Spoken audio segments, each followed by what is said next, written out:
In politics, most especially in Nigeria politics, there's truly no best friend. There is truly no worst enemy. It's just interest. Your interest might be intentionally good and your interest might be intentionally bad. But it's just interest. No good, no best friend, no worst enemy. I'm with you today doesn't mean I'm with you tomorrow. And even if I'm against you today in politics, doesn't mean I will be against you tomorrow. And that's exactly what I see between Kenneth Okonkwo and Peter Obi. Of course, you know Okonkwo now, the former Nigerian Nollywood entertainer, actor, precisely, who was fully involved when it comes to Peter Obi's political stand to be the next Nigeria president. Up to now, until the dying moment, the guy was fully involved with Peter Obi. But now he said Peter Obi is a weakling. Peter Obi is a child. Peter Obi no get mind. Peter Obi is too weak, too afraid to do what is needful for the next upcoming election. And because of that, he see no future in Peter Obi. Peter Obi cannot do nothing more than a dead rat. That is what Okonkwo literally saying. Peter Obi cannot do nothing more than a dead rat. He's too weak. The only thing he can govern is his family. That is literally what Okonkwo means. Although we do not know what Okonkwo wants Peter Obi to do. We don't know some certain things Okonkwo was asking Peter Obi to put his hand. And Peter Obi say, lie. They put his hand. That makes Okonkwo to call Peter Obi weak. If it was corrupt practices, which I'm not sure of because of the kind of person Okonkwo is, because of the way he speaks. If you want such a hard leader, Okonkwo, why didn't you see someone like Atiku that can do what it takes, do or die affair to get to be the president? Or Tinubu. You should have followed Tinubu, somebody that can do what it takes, Emilonko, to be the Nigeria president. Why following Peter Obi then? Why following Peter Obi? Well, according to what he said, I'm just going to skip so many paragraphs and get to this one straight ahead. He said, I received my first shock when Peter Obi publicly declared that he didn't promise Nigerians to build a strong Labour Party, but to solve Nigeria problems. I was like, does it mean he, Peter Obi, is not aware that without a solid party base, we are heading to nowhere politically? However, I continue in his defense, believing he will still privately bring the needed solution to Labour Party problem to no avail.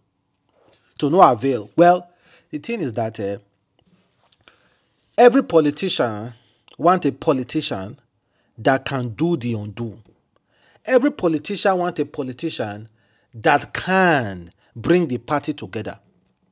Whether a party is corrupt or is not corrupt, but that is politics for you, Nigeria politics. You cannot stand alone. You can't stand alone. And Peter Obi, let's be honest, he doesn't like that kind of politics. Politics that we make your party to sabotage you. He doesn't like it. So Peter Obi during that time, he was doing it all by himself because he was just looking for that presidential seat. But if Peter Obi has gotten that presidential seat, do you think he would have operated Nigeria successfully without the party? Do you think so, guys? He could have operated Nigeria successfully without the health of the party. So make we move past that. Let's also talk another paragraph. He said, Peter Obi also publicly demanded that the above-led National Working Committee must organize an all-inclusive convention that will guarantee the participation of all members of Labour Party in the choice of their leadership. This didn't happen, and surprisingly, Peter Obi refused to disassociate himself from the shenanigans and criminal activity of the former NWC as their time has expired. Every member of Labour Party is confused today as to the future of Labour Party because of the lack of leadership from Peter Obi over the party. And unfortunately, when they look up to me to tell them about Peter Obi's standpoint, I sincerely have nothing to tell them because I don't know myself. I cannot continue to speak on behalf of a leader that I do not know his stand on issues of great importance and simply don't know how to manipulate facts. Well, he was kind of like right about that because this Labour Party SOs, the people in charge now, their tenure have expired. So technically, what he was trying to say in that paragraph was that their tenure don't expire. Peter Obi is supposed to instigate that, okay, let them do a re-election. And the re-election process, all the Labour Party's people will be fully involved. But Peter Obi, the promises he made, Peter Obi refused to heed to such promises. And he himself, being a Peter Obi strong follower and a very, very close ally, he himself is confused, working under Peter Obi directly. He himself is confused because this leader that I thought he was a leader is not a truthful person. That is literally what he was trying to say. That Peter Obi is not a truthful person. He cannot stand on his words. His promises, he can't stand on it. So, check this out. He also said, I am shocked that Peter Obi could not openly support the noble effort of the Labour Union, who founded the Labour Party as a base to fight the welfare of workers, to the extent that some of them are openly saying that Peter Obi is now the problem of Labour Party. The Labour Party Union have the unfortunate situation where they are fighting criminals who want to hijack their party, when an ordinary statement from Peter Obi would have brought the solution. I cannot continue with this forever. I am, of course, in full support of the Labour Union and other stakeholders who are now compelled to fight for the soul of Labour Party without the support of Peter Obi.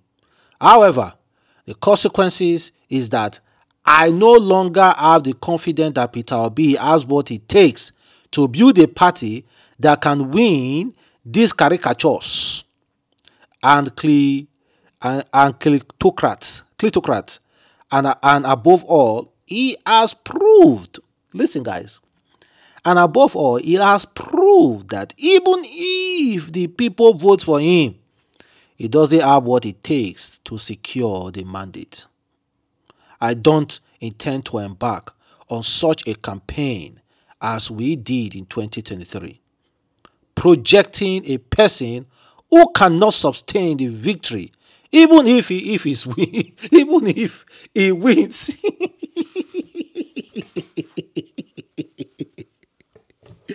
That is the worst of all men.